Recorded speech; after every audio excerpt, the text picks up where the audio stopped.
Samamba Faith, I hope all you good. Kunabantu guys abathi abantu abaphile kulomhlaba bashona abanasabelo phezulu kwempilo zethu. You understand?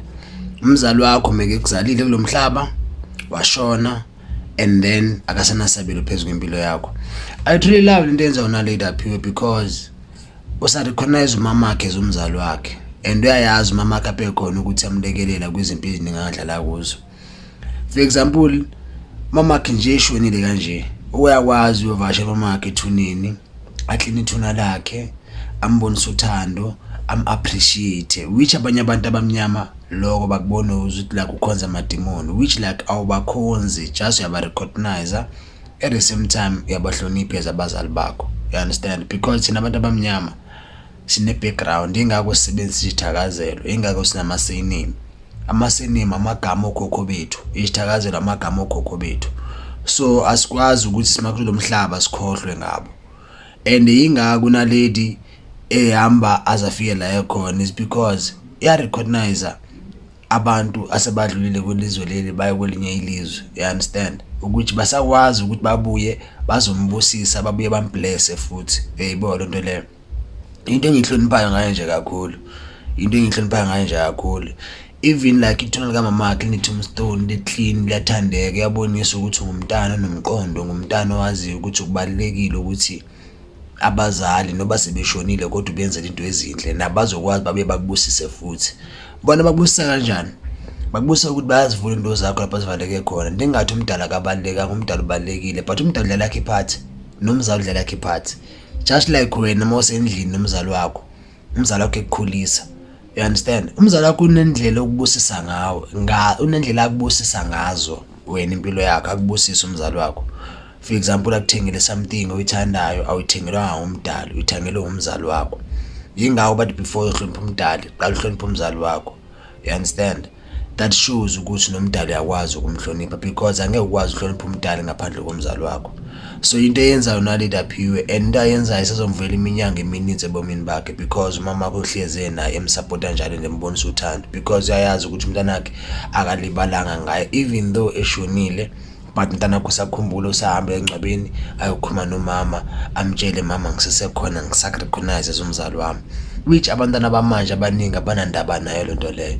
Bazokutshela ukuthi myth, bakutshela ukuthi I exist lento leyo, umuntu makeshona ushonile. Abanye bazokutshela ukuthi uyidemon lo muntu lo sekashona, uyidemon aka exist, and there's no such.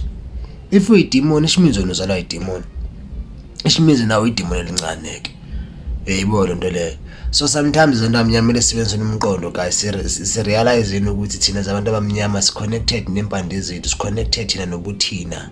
You understand? Thina si connected nobuthina thina ezabantu abamnyama. Abantu abashona basesenesabelo phezulu kwempilo zethu. Impilo zethu bangazivala, impilo zethu bangazivula. Uyayibona lento leyo. And omunye umuntu angathi hayi ayikho lento leyo. Yes, ayikho lento leyo kuwe, but eqinisweni ikhona, ya exist ukuthi abantu asebashona bayakwazi ukuvula inhlanhla zakho, bayakwazi uzivala inhlanhla zakho, special if wenza izinto ezingalunganga and uyabakhohlwa nabo ukuthi basesengxenye impilo yakho. You understand? Because usebenzisa isibongo sabo, usebenzisa isithakazelo sabo, lonto le yakhomba ukuthi usese connected nabo, nama uzithakazelo ubiza bona ngesimo semoya sokuxhumana nabo, uba recognize zokhokho bakho, bokhokho mawubiza zonke izithakazelo zakho kwini. Uyayibona lento leyo. So ngamanye amagama ngaphandle kwabo ngabe wena ukho kwilineage yabo, ukhona wena ngabo. Uyayibona lento leyo. So it's very important guys ukuthi esiphile emhlabeni si recognize abantu abasezweni lomoya, special abantu abadala sebashona. Yes, bakhona bangahlambulukanga, bakhona abahlambulukile, bayahluka labantu. If ushona uthakatha noba sowungale uzothakatha, but if ushona ulungile noba sowungale uzoqhubeka nokulungile. So it's important ukuthi ba recognize all the time and sibathande. Mama birthday wabo so bavelela just like una le wenza ngakhona. Maku birthday una le hamba ubona mamakhe. Bawuthe Mother's Day una hamba ubona mamakhe. Nathi mayisekhaya hamba ubona mamakhe. Because yayazi ukuthi umama nje lapha yana sakwazi besixhumane futhi hayi ukuthi uhambe for good. Whatever endikhuluma yakwazi ukungizwa umama. abuye angiphendule ngesimo samathongo or abuye angiphendule ngesimo sezinto engizifisayo. So umuntu oseyeshonile akusho ukuthi akakwazi ubuya akubusise futhi, and akusho ukuthi akakwazi ubuya futhi akuqalekise futhi. Yingako umdali wapha abazali bethu igunya lokuthi bangama co-creator, bangabadali nabo. You understand? Mawuzala ingane uba ngumdali walowo ngane leyo. You understand? So if umzali wakho amhloniphi, ngamanye amagama amhloniphi nolomdali lo dale lelizwe leli nolomhlaba lo, so isidalekiso sokuqala sisuka from emzalini wakho. And umdala angeke asisuse so sidalekiso because sombonisile ukuthi uyamdisrespect ukudisrespect abazali bakho. Ungamhlonipha kanjani umzali ongamboni kodwa uhlonipha lo mbonayo? Very simple. So abantu abaningi always sibona bafuna ukuhlonipha umdali lo bangamboni, bahluleke ukuhlonipha ama-co-creators wabo abahlezi bewabona njalo, kodwa bafuna ukuhlonipha umdali kodwa bakwazi ukuhlonipha laba phambi kwabo.